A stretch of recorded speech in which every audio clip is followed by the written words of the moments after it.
Hello everyone, this is part 26 of What If Naruto Was a Prodigy Called the Red Demon, and I hope you guys enjoy this video and to like, to subscribe, to share, and check out the playlist, to see more comment down below. Now let's start the intro. They call me a god. They call me a god. They call me a god. Join my membership, the perks are great. It's in the description. Be sure to like and subscribe, it gives me more motivation. Enjoy. 14 months later. Kamizuru Village. Earth Country. There was a network of trenches and tunnels surrounding Hidden Rock, constructed roughly a mile from the walls of the hidden village. Traversing these tunnels and hunkering behind the trenches were Konoha and waterfall ninjas. The atmosphere of the embankment was oddly light, contrary to the uneventfully tense evening, with the ninjas stationed at the trenches keeping watch on Iwa and the space between their trenches and the hidden village, as well as gratefully collecting a tin cup of tea and 2 ration bars each from the civilian cooking staff. The sun was just about setting and the many floodlights turned on with audible clicks, washing light over the mile-wide space between the trenches and Iwa, not so much as allowing a speck of darkness to touch the area. The space was riddled with traps. Not a single centimeter of the area was free from Iwa traps and explosives. It was a no-man's land. The Tsuchikage and his ninjas had surrounded their village with traps some weeks before Konoha and Waterfall roared onto the doorsteps, which was about 3 months ago. It was Iwa's last-ditch effort to give themselves some breathing room, but it had backfired. It gave Konoha and its allies the upper hand in constructing barricades and trenches to trap Iwa inside their village, just as Iwa had done to Hidden Waterfall. Also, according to some reports from behind enemy lines inside Iwa, there was a terrible famine rampaging the village, and the medical staff were overwhelmed by the cases of malnutrition. Iwa was starving to death, and it was all their fault. The Hokage had sent conditions for surrender 3 months ago when the trenches were being built, and a condition included was for the Tsuchikage and his council to be led out in shackles to face their extensive crimes. The 5th Hokage had to be heavily convinced by his council to not outright demand for Unoki's head for his part in the war. Iwa hadn't responded. The floodlights brightly illuminated the trench and stretched over the no-man's land, reaching the walls of Hidden Rock, and even stretching beyond the wall. It didn't matter that Iwa could see the embankments. The Hokage wanted Iwa to know that they were always being watched. Sasuke peered over the top of his section of the trench, squinting his eyes through a pair of binoculars and exhaling through his nose. The no-man's land was still and silent. His Sharingan caught sight of the traps, further illuminated by the floodlights, and saw each spring-loaded explosive haphazardly scattered on the hard, rocky ground. He sniffed, wrinkling his nose and setting his binoculars down for it to hang casually on his end. His red eyes dimmed and turned coal-black, sighing and ducking back under the protective barricade over the trench. He walked down 2 steps and sat down on a wooden stool, setting his back on the rock wall of the trench. He grunted appreciatively when Ayami came to him with a tin cup of tea and his 2 ration bars, bowing and collecting them with both hands. Ayami had volunteered to be a civilian cook for the Allied troops, among several other civilian volunteers that were being rotated around the war fronts. In Ayami's case, she had been assigned to the Earth Country war front a handful of months ago by the Council, and was given the full benefits of being a civilian volunteer, a sizable salary, health insurance, traveling permits to all of Konoha's allied territories, and protection. Civilian volunteers made the war so much easier, easing most of the load of cooking and cleaning responsibilities off Genin and Chunin. Dinner will be ready in an hour, Ayami said with a slight smile. Her white uniform and dark red apron were neat, and her white shoes looked well maintained, but Sasuke knew that the girl worked hard in the kitchen with the other volunteers. She glanced up to the floodlights pouring light over the no-man's land, then to the quietly humming fluorescent bulbs shining in the tunnel she had come from. Running along the entire length of the trench were many Chunin and Junin, some raptly watching the no-man's land while others sat around solar-powered heaters, warming themselves as the autumn wind slowly rushed over the landscape. It was a sullen sight, but their spirits were being brought up by the civilian volunteers handing out tea and rations, talking animatedly to the ninjas. As much as the Hokage looked after the well-being of his ninjas, there were ways a simple conversation with outsiders that hadn't been tainted by bloodshed and combat helped lift moods. It was why Naruto and his council initiated the Civilian Volunteer Corps close to 10 months ago and deployed them to their 3 war fronts. For the most part, the civilian volunteers were increasing morale. Mikoto, sitting on a stool nearby and munching on her ration bar, spoke with her mouth full. What's for dinner? Yam porridge and beef, Ayami answered, perking up at the question and refusing to feel sorry for the ninjas. Pity was rude. She arranged her skirt and gracefully sat down beside Mikoto, leaning her elbows on her knees and speaking to them with a conspiratorial whisper. Rumor has it that Lord Hokage is treating us since Kiri's been silenced. More or less, Mikoto added with a lilting expression, sipping her tea. The situation in Kiri, with Yagura's rogue loyalists waging guerrilla warfare against Konoha, as well as the hateful ideology against bloodline holders that was deeply ingrained in Kiri's history, made calming the situation in Hidden Mist too overly complex to be silenced. The girl mumbled ever so casually, tactfully changing the subject, there's also my birthday, but whatever. Sasuke snorted into his cup, sputtering a short laugh and sending his teammate an incredulous look. He was 15 too, and his birthday had been a quiet affair celebrated only by his close family that was in Earth Country. He made it a point to pick up a small rock and flick it at Mikoto. Don't be ridiculous. The girl leaned away from the rock and stuck her tongue out at him. Speaking of your birthday, Ayami giggled at their interaction. I'll be heading back to Konoha to be with my dad for the Kyubi festival. As if on cue and far in the distance in the general direction of Fire Country, several fireworks whistled noisily into the air and exploded colorfully, painting a small section of the evening sky red, white, blue, and purple. The fireworks crackled, and the ninjas and civilians in the trenches watched with awe, some of whom still kept a close eye on Iwa. The hush of amazement and wonder washed through the trenches, and those who spectated the fireworks stared in astonishment at the sight of the fireworks. Sasuke drank his tea, saying, Mikoto, he looked at her over the edge of his tin cup with dark eyes gleaming with humor, I've said it before and I'll say it again. Your brother's one stone-cold bastard. Mikoto chuckled, harmlessly kicking a rock in her teammate's direction. If you want to use your leave so badly, go ahead and do it. I'm thinking of going on vacation soon anyway. Oh yeah, where are you going? Sasuke asked, and Ayami listened as well. Mikoto smirked saucily. You want to tag along? She scoffed overdramatically. Get a life, blockhead. Ayami giggled and Sasuke snorted. The overarching reason behind the early fireworks wasn't lost on them. The Hokage wanted to make it known to Iwa that the world was moving on perfectly well, while Iwa suffered. And this was true. The people in the Hidden Leaf had come out from underground and were rebuilding their village. Konoha was still rebuilding the destroyed buildings, but most of them were already reconstructed and occupied. The clan compounds, orphanages and retirement homes were being refurbished at that very moment. The sense of community in Konoha ran deep, as every door was open for people who had lost their homes and livelihoods until the village put them back on their feet. The trade routes leading into and outside of Konoha were reopened and, although they were heavily being monitored, trade and commerce between Konoha and allies like Hidden Waterfall, Suna, Grass Country, Wave Country, and other smaller nations were returning. Grass Country in particular was paying regular homage to Konoha for freeing them from the Iwa invasion, and Hidden Waterfall owed Konoha a life debt for aiding them. Then there was the annexation of Kiri, and Konoha rendering Kumo ineffective by blocking their attempts to reach Iwa. Under the fifth Hokage, Konoha had attained a higher level of standing. Naruto and Konoha were fine watching Iwa's of hunger. Mikoto, Sasuke, and Ayami turned to the well-lit tunnel as Fu exited from it, waving to the other ninjas in the trench and slowly ambling toward the trio. Mikoto, she called, getting to them and smiling in greeting Sasuke and Ayami, Lord Hokage wants to see you. He's at the refugee camp. Mikoto's brow furrowed, and she got up from her stool. Did he say why? Fu shook her head. Nope. She collected Sasuke's binoculars and clambered up the 2 stairs to peer out over the edge of the trench. She gave Mikoto a last look, saying in a chirpy voice, Happy birthday in advance. Mikoto scratched her cheek and muttered, Thanks. She patted down her Chunin vest, checking herself to see if she had forgotten anything, soon content that she was fine. Sasuke held out his left hand and Mikoto clapped it in a crisp low 5. I'll see you later. She waved to Ayami. Bye. She walked to the tunnel, calling her greeting to her curious comrades and giving those she passed by low 5s.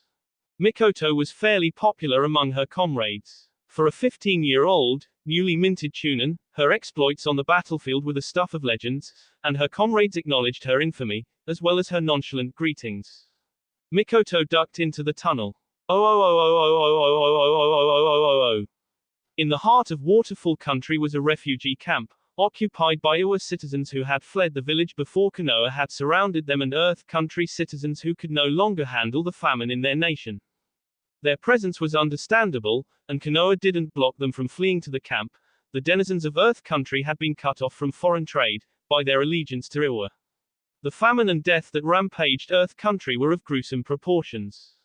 Naruto encouraged them to flee to Waterfall Country. Surprisingly, though, there were Iron Country citizens who populated the camp.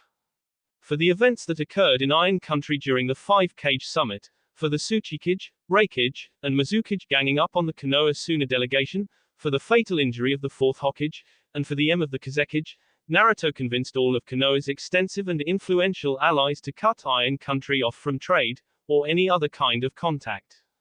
Iron Country was blacklisted, and the country suffered. Mikoto came to a makeshift fence that was made from sharpened logs and walked to the open section of the fence. A pair of Konoha ninjas stepped out from the entrance to intercept her, but when they saw that it was Mikoto, they moved aside and flagged her in, returning to their posts as Mikoto went further into the camp. Most of the buildings inside the camp were wood release houses, small, 1-bedroom and 1-kitchen houses with latrines being outside of the houses, and a few bathhouses assigned to sections of the camp. These were temporary houses until better accommodations could be built, and wholly at the expense of Konoha and its allies, and the goodwill of selfless volunteers. Those who couldn't get houses were situated in smaller campsites within the refugee camp. The refugee camp was massive, with dozens of people hobbling in from Earth Country, Iron Country, and Hot Water Country every single day, and the medics of the refugee camp were constantly in a frenzy to vet the people coming in for foreign diseases and treat them of their malnutrition. Konoha and its allies weren't sure whether to build an entirely new settlement from this refugee camp or to resettle the refugees little by little over some time. Either way, the atmosphere in the camp was hopeful and jovial. The Kyubi festival was drawing near, after all. A pack of children ran past Mikoto, giggling and carrying sparklers in their hands. The girl smiled at them as they passed her, deftly catching a young boy as he tripped on his feet, almost falling on his face if not for Mikoto's quick reaction. She set the boy back up and he gave her a fleeting, thanks, and chased after his friends. Campfires and solar torchlights were the only sources of light in the refugee camp, as sleigh electricity was yet to be connected to the camp. Mikoto heard some music strumming from these campfires, seeing people twirling around the fires and clapping their hands to the beat as they laughed at the light-hearted atmosphere. Mikoto didn't know when she stopped at a campsite, peering over the heads of the people seated around the fire and animatedly watching a woman in a flowery dress dancing alongside a rough-looking puppet that was half her size as the people seated around the fire stomped their feet and clapped. The youngest Namikaze recognized that some of the people were from Iron Country and some were from Earth Country. The girl was mesmerized by the airy atmosphere in the refugee camp. Their situation was perilous and hopeless, coming from nations that were suffering greatly from lack of food and water and were being crippled with dangerous crimes, and yet still finding a reason to sing and dance. Arguably, Konoha cutting off trade from Iwa, Earth Country, and Iron Country didn't help matters. However, the bigger blame for why the famine was so uncontrollable rested on the authorities of these nations not preparing properly. Mikoto's ears twitched when she heard a low, bird-like whistle, and she turned her head to the left to the source of the sound. The girl's blue eyes fell on a much smaller campsite with only a handful of people around it. Mikoto's senses immediately caught the 5 Konoha ninjas hiding stealthily around that small campsite, all of whom wore animal masks and focused their eyes on the Chunin girl. She blinked and looked away from the shadowy Anbu operatives, returning her stare to the camp and squinting carefully at the people around. Yugao, Sai, and Yamato were there on a laid-down log, with the Junin lady poking the fire with a stick as Sai described something to his superiors. Sai was also wearing a Chunin vest. Temari was spooning chunks of potato porridge into her mouth, tapping her right foot to the music coming from one of the campsites, and half listening to Kankuro prattle about something. Gaara was with them, and he exchanged a nod with Mikoto, giving his attention back to what Kankuro was talking about. Hanabi Hyuga was also there with Nae, and even though they weren't participating much in the casual atmosphere of the campsite, they so subtly eavesdropped on the San siblings' conversation. Mikoto caught Hanabi stifling a laughing smile, pausing from eating her bowl of porridge. Finally, she spotted Kakashi waving at her, beckoning her to come. Mikoto walked to the campsite and Kakashi said in a loud voice, calling the attention of the others, "The birthday girl's here." Mikoto beamed widely at the cheers that erupted from the campsite, waving at them and stepping over the log Kakashi was seated on. The Sand siblings and the two Hyugas came to her, leaving their food at their seats, and Temari enveloped Mikoto in a big hug. Mikoto gladly reciprocated, releasing her friend and shaking Kankuro's hand, nodding curtly to Gaara as the one-tails Jinchuriki stiffly patted her back. Mikoto tousled Hanabi's hair, laughing when the Hyuga shoved her hands away from her head. Nae shook Mikoto's hand, ushering Hanabi back to their seat as Mikoto went around the fire to Yugao. The girl made to tackle Yugao with a joking grin, but Yugao caught her face, stopping her attempt with a half-smile. "Grow up," Yugao said genially, harmlessly pushing a pouting Mikoto away. Sai chimed in with a wide smile. "Once a washboard, always a washboard. Shut it, jackass." Mikoto scoffed inoffensively, making to kick Sai's shin if not for the boy pulling his leg out of the way. She looked around as everyone went back to their places. "What's going on here?" Tenzo coughed into his fist and nodded past Mikoto to the other side of their humble campsite. Mikoto turned to where he was indicating, and she saw her brother, the fifth Hokage. She wondered how she didn't notice him. He was quietly observing the fire, seated on the same bench as Kakashi. He wore an unassuming brown short-sleeve shirt and dark shinobi pants with a pair of blue sneakers. The flames gave the tired lines on the Hokage's greater detail, emphasizing the red tear marks etched from his eyes to his chin, the dark shadows under his eyes and yet still the cloudy, but aware, stare of his red eyes into the campfire. He was supposed to be 19, but the weight of his office made him look much older. His walking stick leaned on the bench within his reach. The fire danced in his dark eyes, and Mikoto froze like a deer in headlights when she grasped that he had flicked his gaze from the fire to her. He shifted in his seat, and Kakashi non-verbally went to sit with Yugao, Sai, and Tenzo. Then an invisible smile tickled the corners of the Hokage's lips and he patted the vacated seat beside him, jerking his head for his sister to come. Mikoto strolled around the fire, apprehensive but greeted her brother with a smile and a quick bow. "Hey." He settled his back on the bench and his tired expression lifted a little, reciprocating her smile with a slightly more visible look that released the tension from Mikoto's body. He nodded to her. "Hey." She gratefully sat down and he turned to face the fire, still somewhat smiling. "Are you hungry?" he asked, observing that the other people around the fire weren't paying much attention to him and his sister and that his Anbu guards stationed around were preventing anyone who recognized Naruto from snooping. Everyone was in their warm bubble, and this light-hearted ebb of conversation soothed both Namika's siblings. After a short pause, thinking about her answer, Mikoto shrugged. "I could eat." Naruto jerked his head to the right and one of the Anbu vanished from his post. Mikoto adjusted on the seat, and Naruto gave her an amused smirk, much to her annoyance. She decided to change the conversation, glancing at the Hokage's walking stick. "You still need that thing. I thought Tsunade took it back." Naruto released an exasperated sigh from his nose. He idly rubbed his knees. "My legs are more or less healed, but my knees and ankles start getting sore if I'm on my feet for too long." He shared an amused smirk with his sister. "It's really nothing. Granny Tsunade's just being a worrywart. Would it get better?" "Of course. And your medication?" "Just need to take some painkillers and multivitamins every other day." Mikoto raised a skeptical eyebrow and a sweet drop fell down Naruto's temple. "Every other day." "Once a day," he clarified. He then playfully dug his elbow into her side. "Worrywart." The younger Namikaze rolled her eyes. "Granny would have an aneurysm if it weren't for me." A short laugh came from her brother and Mikoto's smile broadened, seeing his pallid face regain some color. She admitted, looking around at the colorful and active refugee camp, "I don't know how you did it, but this place seems so lively. We all need a reason to be happy." It was Father's idea to make the Kyuubi Remembrance a day of celebration. Naruto shrugged relaxedly. "He did all the festival planning, not me." Just then, more fireworks lit up the sky and the refugee camp erupted in hooting cheers, hollering animatedly. It was remarkable that the day the Kyuubi had attacked Konoha could somehow be turned into a day of joy and celebration, especially considering that these refugees didn't have much reason to join in Konoha's festivities. Still, Konoha invited them to celebrate and the refugees gladly welcomed the reason to be happy. Their father, Minato, wasn't too eager to retake his position as Hokage. Naruto waved away that thought, asking his sister, "How does it feel being a Chunin?"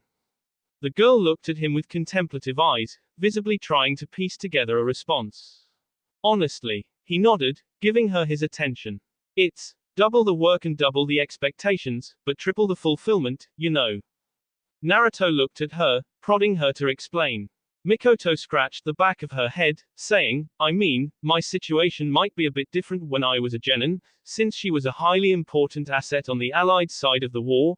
Given her status as a Jinchuriki with complete control of her tailed beast and other exceptional abilities, she was pushed to the battlefield more than any genin in her generation, but when I get back from doing fieldwork, I feel like I really made a difference." Naruto nodded in understanding. It could be eradicating troublesome missing ninjas from an allied territory or escorting Uzumaki families trapped in active war zones. It made Mikoto's heart swell with pride that she was doing something to noticeably help the cause. The Anbu operative came back with a tray, carrying on it a bowl of potato and yam porridge with plenty of chopped up beef chunks, a spoon, and a bottle of water. Mikoto thanked him and collected the bowl of food, the spoon, and the water. When she made to ask her brother to eat with her, he politely waved away her insistence. "I'm already full. Thank you. If you say so." She readily dug into her dinner. She hummed, intrigued and pleased at the taste of the food. It was a blend of sweet peppers and spices she distinctly recognized to be native to Earth country, and the beef was well done. Not to discredit the food the civilian volunteers had been cooking till that point, but they outdid themselves with this porridge. The girl hummed again, swallowing a mouthful of porridge and pointing at her bowl of food. "This is good. I'm glad." Naruto sat back on the bench, riffling through his pants pockets as he said, "The kitchen staff put a lot of effort into dinner. I'll make sure to thank them when I get back to Iwa," she said, busily inhaling her food as her brother brought out a letter from his pocket. She eyed it as she scr'd her spoon inside her bowl, trying to catch the last bits of porridge and not realizing that in a matter of seconds, her dinner was finished. She pointed at the letter in Naruto's hands, swallowing a lump of porridge. "What's that?" Instead of answering, Naruto held the letter in both hands and gave his sister an apologetic look. "I need you to do a favor for me." The girl cracked open her bottle of water and sipped it, wiping her mouth with the back of her hand and carefully screwing the bottle cover back on. Jokingly, she rolled her eyes and dropped the bottle, making a show of patting her Chunin vest pockets. "How much do you need?" This made Naruto smile, harmlessly pushing his sister and relishing in her loud cackle. "I'm serious." Even as he said this, the slight smile on his face only lowered a little, keeping the letter to himself. Mikoto dropped her bowl on the ground and made it a point to look directly at her older brother, nodding her head and giving him a serious face. "I know you want to request a vacation soon, and it's long overdue." She had been active in the Iwa war front for 14 months straight, almost always under fire and almost always performing one mission or the other. They were fulfilling, but she was still human. She needed a break. Mikoto's face became grim and her shoulders slouched with weariness, already tired of the news he wanted to give her. But she braced herself, trying to look ready but only looking resigned. "I need you to accompany me to the hot water front." The Hokage gave the girl his most apologetic look, half smiling and passing her the letter. The girl wilted, collecting the letter and opening it. It was a redeployment letter formally addressed to her by the Hokage. Her heart sank and she closed the letter, not wanting to read the details but unable to hold back from asking, "Can I ask why?" Naruto chewed on his tongue, seeing the tiredness on his 15-year-old sister's face. He slowly said, "My intel in Kumo says that the Raikage is frustrated at the blockade in hot water since Konoha has been holding the war at that front to a standstill for the past 14 months. There's been some whispers that he'll mobilize his Jinchuriki. I don't know which." Mikoto was among those in the Hokage's circle that was privy to the knowledge that Crow's Feet, also known as Shisui Uchiha, had sailed from Kiri and infiltrated Kumo. Konoha's master spy was working undercover and far behind enemy lines to feed his home intelligence. "You can deal with the Two Tails holder." A grisly smirk lifted on his face and he faced the fire. "I'll take the 8 tails." That wasn't the point though. Mikoto screwed her lips to the side and asked her brother, "I mean, why me?" "Because you have the most experience in dealing with Jinchuriki. Naruto admitted unabashedly, caving to his sister's pitiful look and lessening his eagerness to lock horns with the Eight Tails holder. And your SK with the QB comes in extremely handy. Mikoto couldn't argue with that. In her 15 years of being alive, she had locked horns with 3 other Jinchuriki and had succeeded, with effort, Gaara twice during the Chunin exams and the other time in Hidden Chill, Roshi the Four Tails holder during the invasion of Water Country 14 months ago, and Han the Five Tails holder during Iwa's last push in Earth Country 3 months ago. Admittedly, Samehada was a big help in each clash, except for Gaara's, and the only time she used Kyuubi Chakra was against Gaara. For the rest, she used her Otsutsuki Chakra. Naruto said in an understanding tone, I know you're tired, and I understand your frustrations. I truly do. He tried to smile, but this one was forced. His red eyes crinkled with consideration. I trust my shinobi to hold the line in hot water until Iwa falls, but that would mean risking unnecessary casualties on our side. The Hokage's tiredness showed. You and I being there would discourage Kumo from making any big moves. Kumo and Iwa have their terms for surrender. The ball is in their court. Mikoto sulked quietly, muttering sarcastically, what would I get in return? It would have sounded ridiculous to any other shinobi if they heard the girl's question. The Hokage held supreme power over his village, the people of his village, and now a majority of trade on the continent. Leaf ninjas readily obeyed his command without question. Mikoto had the benefit of being related to the Hokage, or else a simple order and the girl would have been compelled to obey. Naruto chuckled a little at his sister's cheekiness, pushing her again and facing the fire. If it comes down to a fight, his face became grim at that, and Mikoto once again became serious, looking at the Hokage with a firm look. I don't want any of the Jinchuriki-s, only incapacitated. We'll use them as leverage to push Kumo towards a surrender. What if Kumo doesn't surrender? The Hokage exhaled from his nose and shrugged, saying in a tone that was too casual, then they'll get to watch another public execution. It wasn't Konoha's first during this war, and it likely won't be the last. The Earth Daimyo and his family had been captured during the invasion of Earth Country, and before Iwa was surrounded, their hanging had been shown on news stations across the continent. Young and old, men and women, all of them hung. Naruto was not in the least bit regretful for making that order. Mikoto frowned and leaned back into her bench so that her back rested on the backrest, flopping her head back and heaving a great sigh. Let's hope it doesn't get to that. The Namika's siblings suddenly became still as their senses drew their attention to the gate of the refugee camp, turning in sync in that direction 5 seconds before a scuffle occurred. Naruto grabbed his cane and got to his feet, stepping around the bench. Mikoto bound over the bench in one fluid motion and stood a step before the Hokage, keeping her brother behind with her left arm while her right ready to perform a one-handed seal. The scuffle of hurried people turned out to be a group of 8 Konoha ninjas and 5 waterfall ninjas. Furan walked to the Hokage, holding her right hand back for the others to stop, noticing the sudden tension in the camp. All of the music had stopped and everyone was quiet, watching and listening. Mikoto saw Sasuke among the Konoha ninjas standing back, and she raised an eyebrow at him but he shook his head, motioning with his hands for her to calm down. This seemed to drop her anxiety a little until she saw Fu approach Naruto with a scroll. They marched with clipped steps to the 5th and fell to their knees, looking past Mikoto and at Naruto's red eyes. She began by saying, I'm sorry for the intrusion, Lord Hokage. Naruto wordlessly raised an eyebrow and frowned minutely. His face didn't change when Fu held up the scroll, delivering her message, Iwa has surrendered. A shocked quiet rocked the camp. No one moved. No one breathed. Everything was still until Naruto sniffed a little and nudged Mikoto to the side. His sister dropped her guard and stood aside for the Hokage to hold out his hand. He said in an even voice, not betraying his relief, that's good news. Fu got to her feet and presented the scroll to the Hokage with both hands, bowing her head. They wished to discuss the terms of their surrender as soon as possible. Naruto stopped, no longer reaching for the scroll. His brow furrowed incredulously, looking like he was about to laugh. Discuss terms for their surrender. He dropped his hand to his cane, leaning on it.